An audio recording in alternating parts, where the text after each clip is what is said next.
Hi there, this is Estelle Trengove, and this is my short video introducing inductors for the LN2017 electric circuits class. An inductor is an energy storage device that stores energy in its magnetic field.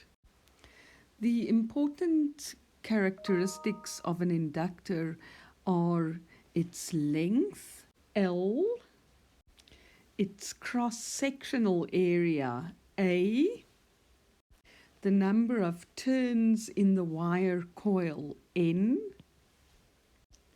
and the permeability, mu, which is the degree to which the core material becomes magnetized in an electric field.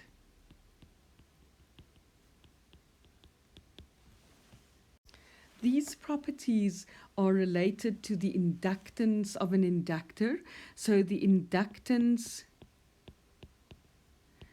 of an inductor, we use the letter L to describe it, and the L is given by the number of coils squared times the permeability mu times the cross-sectional area of the inductor divided by the length L of the inductor, and all of this is measured in henries.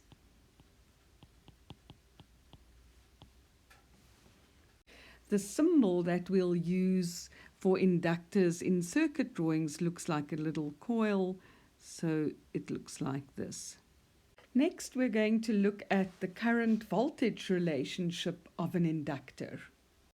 The voltage drop across an inductor, VL, is equal to the inductance L in henries times the rate of change of the current, dI dt. This means, therefore, that if the current I is a constant, then di dt will be equal to 0 because the current isn't changing, so the rate of change of the current is 0. And therefore, for a constant current or a DC current, that means that the voltage is also equal to 0. And this means that an inductor looks like a short circuit to DC. If we integrate the expression for the current voltage relationship of an inductor, then we get I of t is equal to 1 upon L, which is the inductance, times the integral from t naught to t of v of t dt plus whatever current there was I at the time t naught. Let's say we had a time-varying voltage V of t, and we connect to that a whole lot of inductors in series. So the inductance of this one is L1, the inductance of this one is L2, and so on. The circuit goes on and on with inductors in series up to inductor Ln. And let's give the voltages the same numbers as we've given the inductors. So the voltage drop across this one is V1.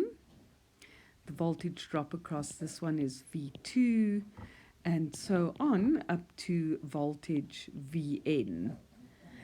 And of course, because they're all in series, the current flowing through all of these inductors is the same, and that is I of t.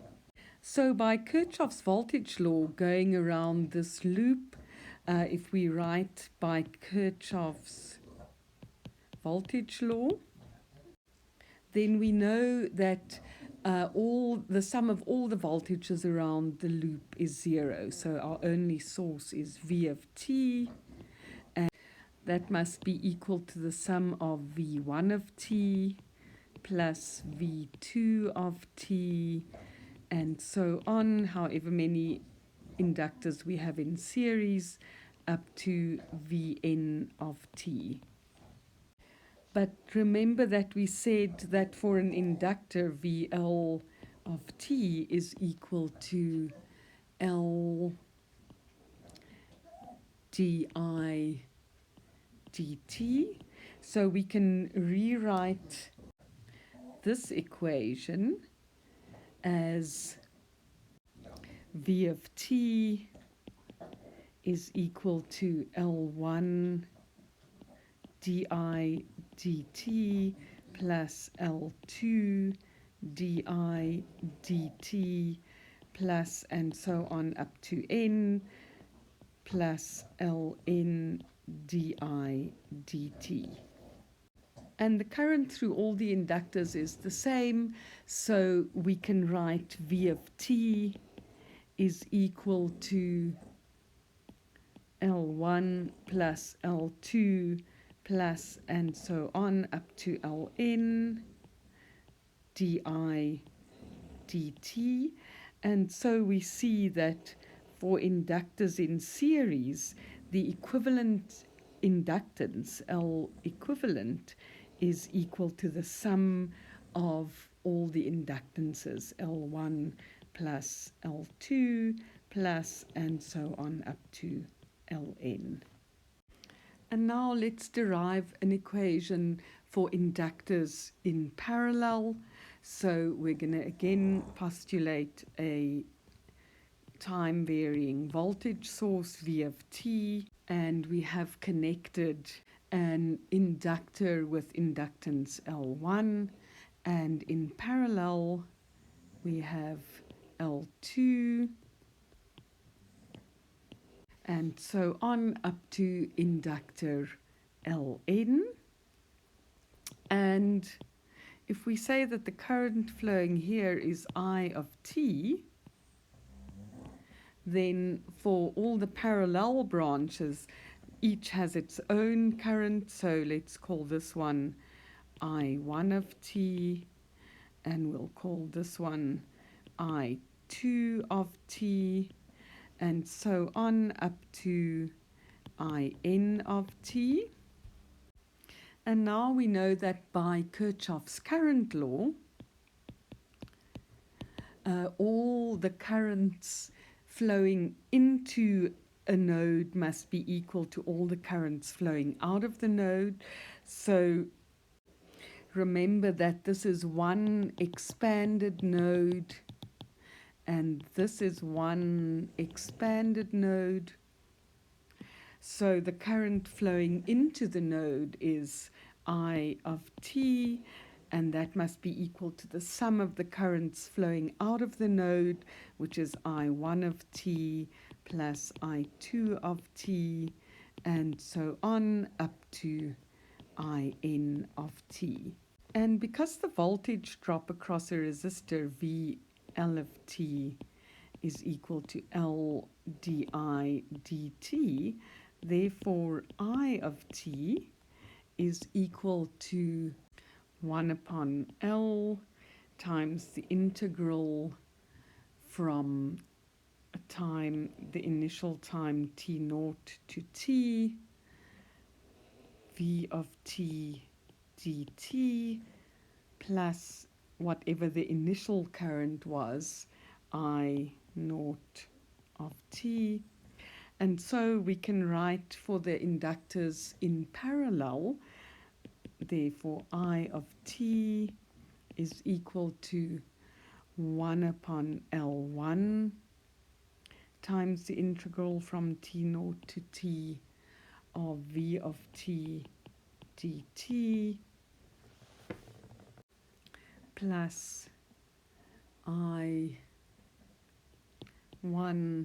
at time t0 plus 1 upon L2 the integral from t naught to t of v of t dt plus the initial current I2 at time t naught plus, and so on, for all the inductors in parallel up to 1 upon Ln, the integral from t naught to t of v of t dt plus I in at time t naught.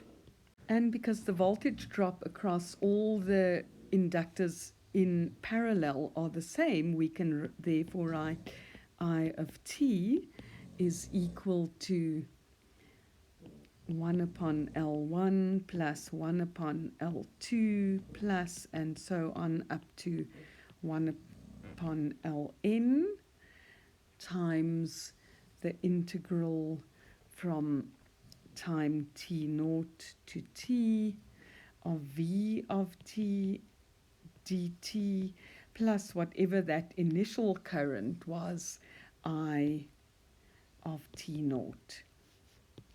And so for inductors in parallel, we see that we can find an equivalent inductance 1 upon L equivalent, which is equal to 1 upon L1 plus 1 upon L2 plus, and so on up to 1 upon Ln, however many you have in parallel. And that is the end of this recording.